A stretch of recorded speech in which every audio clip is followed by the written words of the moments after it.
Je m'appelle Jim Rogers. C'est un grand honneur pour moi d'avoir l'occasion de participer au Rassemblement d'espoir aujourd'hui et au lancement de Think Tank 2022. J'aimerais vous parler brièvement d'un sujet extrêmement important et passionnant. Tout d'abord, permettez-moi de faire l'éloge de la Fédération pour la paix universelle pour tout son travail exceptionnel dans le monde, mais aussi de sa cofondatrice, Dr. Akhtar Hanmoun, que je respecte énormément. Je tiens également à vous féliciter pour le lancement de Think Tank 22, une alliance internationale pour une Corée réunifiée, vouée à la promotion de la réunification pacifique et à l'ouverture de la péninsule coréenne. Bien que je sois né aux États-Unis, j'ai vécu de nombreuses années en Asie. J'ai observé le développement de l'Asie pendant de nombreuses décennies et je ne parle certainement pas seulement de la Chine, mais aussi du Japon, de l'Asie du Sud-Est et de la Corée, surtout de la Corée. Comme on dit, l'Asie, c'est là que se trouve l'action.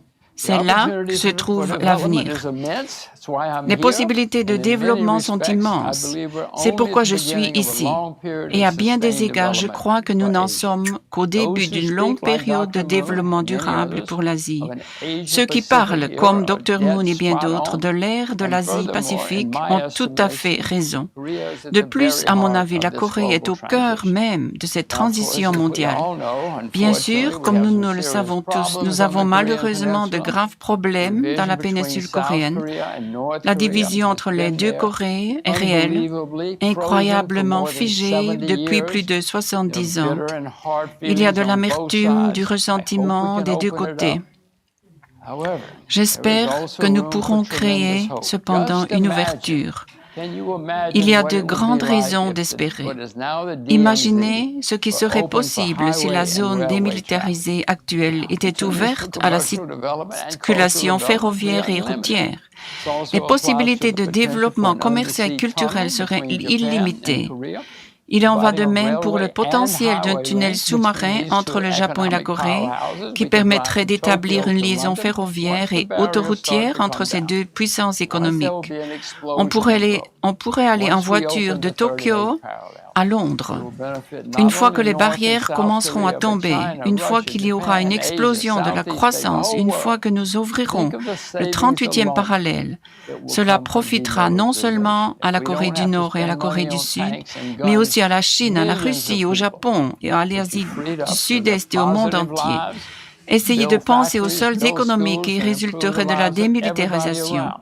Si nous n'avons pas dépensé de l'argent pour les chars d'assaut et les armes à feu, des millions de personnes vivraient une vie positive et amélioreraient leurs écoles et leurs usines. Encore une fois, je tiens à féliciter le lancement de Think Tank 22, l'Alliance internationale pour une Corée unifiée vouée à la réunification pacifique et à l'ouverture de la péninsule coréenne.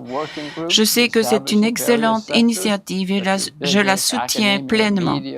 Je suis très heureux de savoir que des groupes de travail d'experts seront mis sur pied dans divers secteurs, tels que les affaires, le milieu universitaire, les médias, la diplomatie, les arts et la culture. J'attends avec impatience les diverses réunions, conférences et activités que vous prévoyez tenir plus tard cette année. Pour conclure, permettez-moi de dire que j'ai bon espoir et nous assisterons au dégel printanier des relations glaciales entre les deux Corées. Travaillons ensemble pour instaurer une nouvelle ère dans les relations entre les deux Corées. Je peux vous dire que Hanbando, la péninsule coréenne, sera l'endroit le plus excitant au monde une fois que vous ouvrirez ce 38e parallèle. Ce sera la puissance de l'Asie. S'il vous plaît, ouvrons le 38e parallèle, chantons, dansons et j'achèterai la boisson.